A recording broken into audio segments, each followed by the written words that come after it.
কি মাছ এটা? রুই মাছ, রুই রুই মাছের ঝোল হবে। তুই রান্না করবি, ঠিক আছে? না, রান্না করবি না? তুমি করবা। তুই করবি। এক তোর হাতে খাই। তোমার ভালো হয়, আমার হাতে ভালো হয় না। থাকবো না, মার্কেট যাবো আমি। মার্কেট যেতে হবে। হবে না। কাজ আছে। মাছটা কেটে দিচ্ছি। দেখি মাছটাকে উঠাও তো। বাসনটা ধুয়ে দেবো, তুই রান্না চাপিয়ে দিবি। ও মাই গড, কতটুকু নিন বলতো? কত? তুই তো নিলি ভুলে গেছি। 1 কেজি বোধ হয়। 200 টাকা নিয়েছে। 1 কেজি।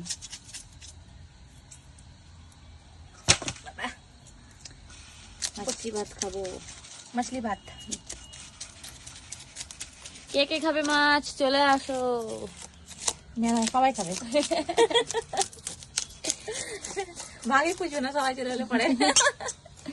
দিতে একটু করে সবাইকে। একটু করে ঝোল দিতে হবে, ঝোল। মাছগুলো আমরা নাকি মাছ দেখাতে হবে, জল দিতে হবে। কাউকে এই পাখাটা, এটা ছি, লেজা, কাউকে লেজটা। আগে এরকম ইয়ে তো পয়সা রাখা ব্যাংক, এখানে কাটা থাকতো, পয়সা রাখা হতো। ঠিক আছে, কাটো। টাটা। টাটা।